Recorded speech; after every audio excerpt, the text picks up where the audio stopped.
चलिए, सभी लोगों का फिर से सभी छात्रों का एक बार फिर मेरे चैनल पे स्वागत है। और ये लेकर के हम आए हुए हैं आपकी बार आप लोगों को मोस्ट इम्पॉर्टेंट एमसीक्यू का चैप्टर अलजेब्रा ऑफ मैट्रिसेस, ठीक है। तो इससे जो इम्पॉर्टेंट जो क्वेश्चन है एमसीक्यू जो कि बोर्ड में आ सकते हैं, इनको आप केयरफुली ध्यान देंगे कैसे क्या हो रहा है। तो देखा जाए क्वेश्चन नंबर 1 क्या है। क्वेश्चन नंबर 1 जो कि A and B are the square matrices, ठीक है। ये दोनों कैसे मैट्रिसेस हैं? स्क्वायर मैट्रिसेस, और सेम आर्डर है, दोनों का आर्डर क्या है? सेम है। Then A plus B A minus B क्या होगा? ये तो आपको पता है कि A plus B A minus B होगा क्या। आप डायरेक्टली लिख सकते हैं A square minus B square. थोड़ा सा यहाँ पे आपसे गलती हो सकती है कि आप जल्दीबाजी में ये सोचेंगे जो कि गलत है, ठीक है। ये नहीं होगा। रीजन क्या है? रीजन ये है कि A B is not equal to B A, ये होगा ही नहीं। और जब ये होगा नहीं तो आप कैसे कह देंगे कि ए स्क्वायर माइनस बी स्क्वायर होगा? इसलिए इस पर ध्यान देंगे कि आपका जो करेक्ट आंसर होगा वो A plus B A minus B is equal to A square minus A B plus B A minus B square, यानी ये आपका आंसर होगा। तो या थोड़ा सा और सिंप्लीफाई कर लेंगे तो A square minus B square minus A B plus B A, ये आपके किसी न किसी ऑप्शन में रहेगा। तो ये कंफ्यूजन ये आएगा, इसको ध्यान देंगे। नॉर्मली दिमाग में यही आता है कि ए स्क्वायर माइनस बी स्क्वायर होगा, लेकिन इसको याद रखेंगे कि कम्यूटेटिव लॉ को फॉलो नहीं करता है, ठीक है। उसके बाद आते हैं क्वेश्चन नंबर 2 में कह रहा है total number of the possible matrices of the order 3/3 with each entry 2 or 0। तो आपका मैट्रिक्स किस ऑर्डर का है? 3/3, यानी 1 2 3। इसी तरीके से 1 2 3 ये आपके प्लेसेस है। इस पे या तो 2 भरना है या तो 0 भरना है। तो अब यहाँ इस प्लेस पे एनी 2 कोई भी 2 आप रख सकते हैं, यानी फर्स्ट प्लेस कितने तरीके से फिल होगा? एनी 2। तो सेकेंड प्लेस की बात करें कितने तरीके से फिल होगा? एनी 2, वहाँ पे भी एनी 2 रख सकते हैं। मतलब टोटल हमारे पास प्लेसेस कितने हैं? 9।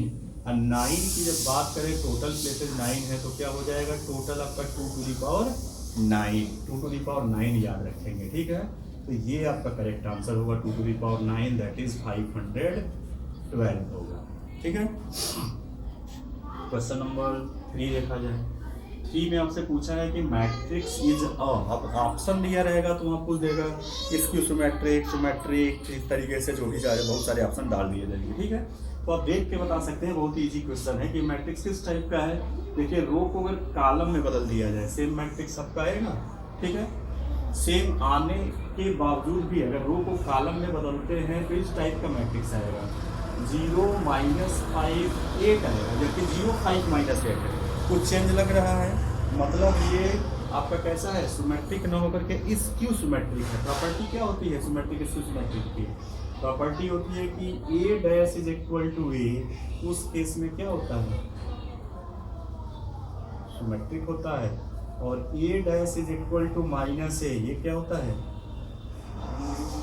स्क्यू सिमेट्रिक होता है, ठीक है। तो ये आप पढ़े होंगे, पता होगा। यानी क्या अंतर यहाँ देख रहे हैं कि माइनस का क्या हो गया? यहाँ माइनस आने के प्लस हो गया, मतलब एक ऐसा मैट्रिक्स है इज अ स्क्यू सिमेट्रिक है, स्क्यू सिमेट्रिक। ये कैसा मैट्रिक्स है? स्क्यू सिमेट्रिक मैट्रिक्स है, ठीक है। चलिए क्वेश्चन नंबर 4 पे आते हैं। 4 में देखा जाए क्या है। कह रहे कि फी is a matrix of order m/n. M is a matrix such that AB dash and BA dash both exist, both are defined. Then order of B क्या होगा? इतना आपको पता चल गया कि ये जो है मैट्रिक्स किस ऑर्डर का है? तो m/n का है। तो अब अगर हम B डैश की बात करें और ये डिफाइंड है तो यहाँ n होना चाहिए, ठीक है। तो उसके बाद हम आते हैं इस वाले पे। अब कह रहे हैं कि B डैश ए भी डिफाइंड है, B डैश ए भी डिफाइंड है। मतलब इसका हुआ कि बी डैश वाले में तो आपने कह दिया कि एन है, ठीक है। अब यहाँ पे ए वाले का ऑर्डर क्या है? उसका तो पहले से पता है m/n। तो यानी यहाँ पे क्या आना चाहिए? यहाँ पे m आएगा तभी तो इसका जो होगा कॉलम इनके क्या होगा, रो से मैच करेगा। जैसे इसका क्या होता है m/n, तो ये इसका कॉलम इसके रो से क्या हो गया, मैच कर गया। तो यहाँ से क्लियर नहीं हुआ था तो क्या आ गया, यहाँ पे m आ रहा है। मतलब बी डैश का आर्डर क्या है, बी डैश का आर्डर जो होगा वो जो भी मैट्रिक्स होगा वो क्या हो जाएगा, n/m का होगा।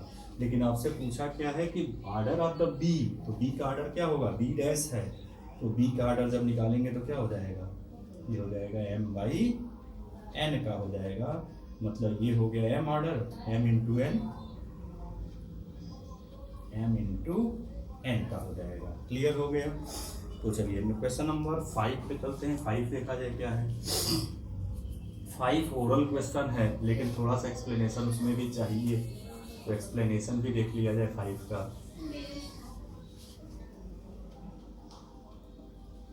क्वेश्चन नंबर 5 वाले में देख रहे हैं कि A B are the matrix of the same order, A B dash minus B A dash is क्या होगा। जहाँ तक इसको अगर याद रखेंगे तो बेस्ट है। तो ये किस टाइप का मैट्रिक्स होगा अभी आपको देखेंगे कि ये सिमेट्रिक है, किसकी सिमेट्रिक है, डेफिनेशन यहाँ पे मैंने लिखा हुआ है, बस देख लेंगे। तो आप यहाँ पे लिखिए कि ए बी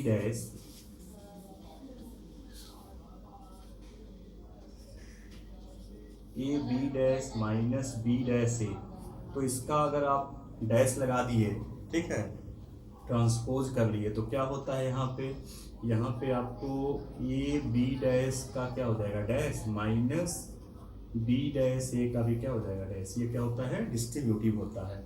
उसके बाद यहाँ पे रिवर्सल लॉ फॉलो करेगा, तो रिवर्सल लॉ आएगा तो क्या हो जाएगा, यहाँ पे आएगा बी डैश का भी डैश हो जाएगा। अब फिर आ जाएगा ए डैश माइनस, यहाँ पे क्या हो जाएगा ए डैश, और ये बी डैश का भी क्या हो जाएगा, डैश। यानी फाइनली आंसर क्या आ गया, B A dash minus A dash B आ गया। अब ये सेम आंसर आ रहा है, नहीं आ रहा है। अगर कॉमन कर लिया जाए, क्या किया जाए, माइनस अगर कॉमन करते हैं तो क्या आएगा। अगर आपने माइनस कॉमन किया तो ये देखिए क्या आ रहा है, A dash B minus B A dash आ गया। देखिए A dash B minus B dash, यानी सेम आपका मैट्रिक्स आ गया और विद निगेटिव साइन आ रहा है। कैसा ये मैट्रिक्स है, तो स्क्यू सिमेट्रिक। तो इसके बारे में क्या याद रखेंगे, इस टाइप के याद रखेंगे। ये कैसा मैट्रिक्स है, स्क्यू सिमेट्रिक मैट्रिक्स है, ठीक है। क्वेश्चन नंबर 6 बहुत ही इंटरेस्टिंग है, अच्छा क्वेश्चन है, उसको भी देखिए क्या करना है। आपसे पूछा गया है कि if A is a square matrix such that A square is I, A square की वैल्यू क्या है, आई दी आइडेंटिटी है, तो इसकी वैल्यू किसके इक्वल होगा। थोड़ा इसको बस सिंप्लीफाई कर लेंगे। सिंपल फार्मूला ए माइनस बी का होल क्यूब या ए प्लस बी का होल क्यूब लगा देंगे, ठीक है।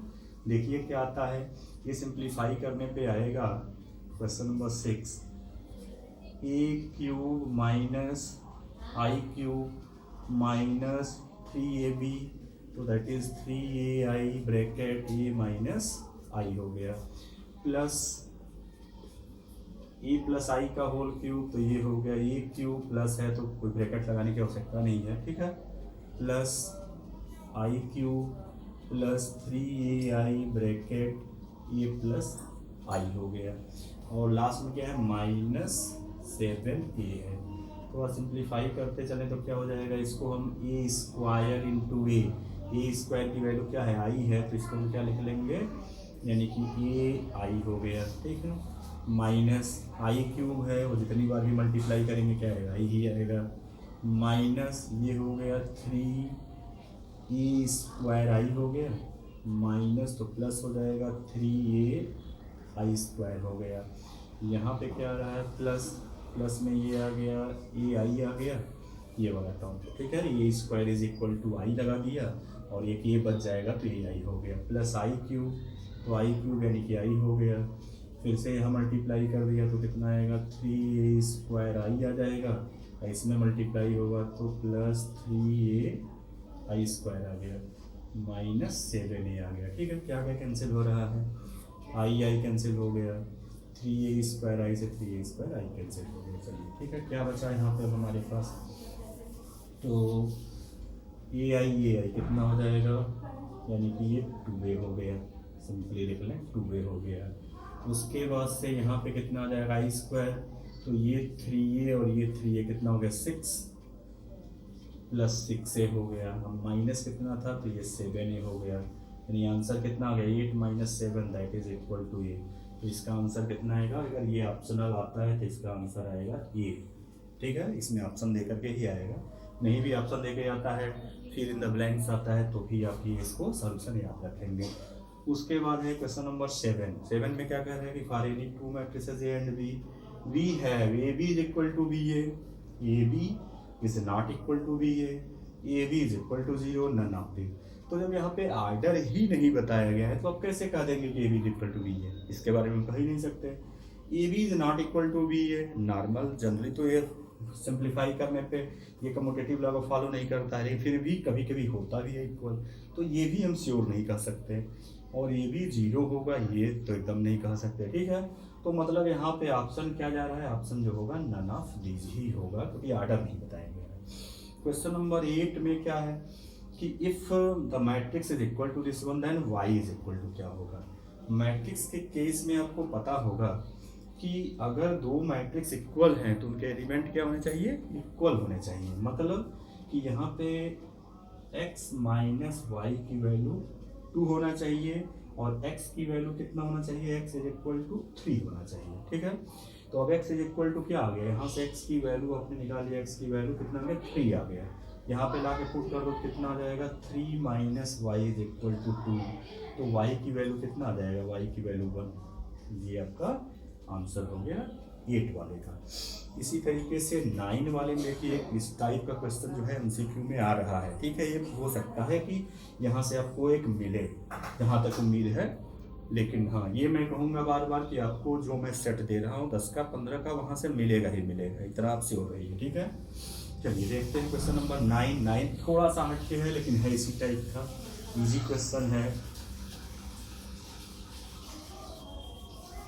कैसे करना है इसको, तो जब इसको 9 वाले में आते हैं तो बी कोई मैट्रिक्स आप सपोज कर लीजिए। ठीक है, let B is equal to a b c d, एक मैट्रिक्स मान लिया और इससे मल्टीप्लाई किसको करना है, तो यहाँ पे आपको निकालना है B dot B multiply by the matrix 1 minus 2 1 4 और ये इक्वल टू दिया हुआ है 6 0 0 6। ठीक है, मल्टीप्लाई करना तो आता ही होगा तो मल्टीप्लाई कर लेंगे यहाँ पे लिख करके b की वैल्यू, तो b की वैल्यू हो गया a b c d।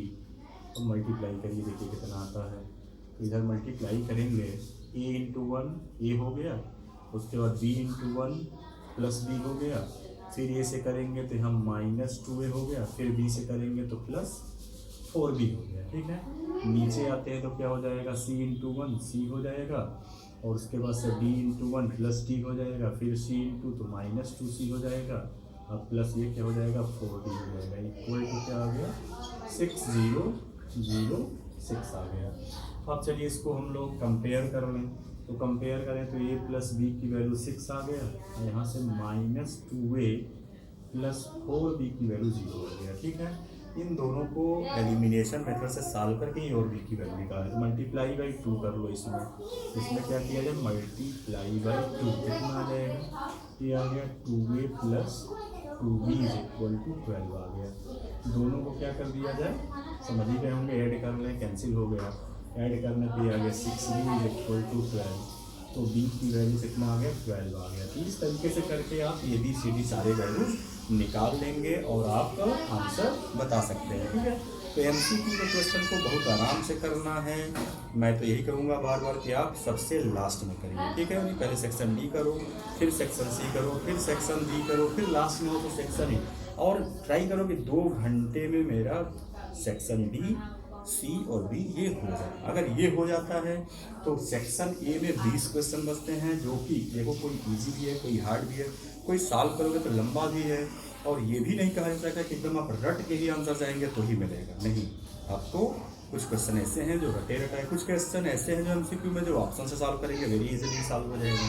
तो आपको हर चीज़ अपनाना है वहाँ पे, ठीक है, हर तरीके से तैयार रहना है। चलिए फिर आप लोग इसको ट्राई करेंगे, और अगर अच्छा लगता है तो इसको लाइक शेयर करेंगे, सब्सक्राइब कर लेंगे, ठीक है। अगर वास्तव में अच्छा है, मुझे बहुत आवश्यकता नहीं है कहने की कि नहीं ये अच्छा ही आपको लगेगा, लेकिन ये है कि अच्छा है तो आप बिना कहे आप करेंगे। ओके, चलिए फिर नेक्स्ट वीडियो में आपसे मिलते हैं।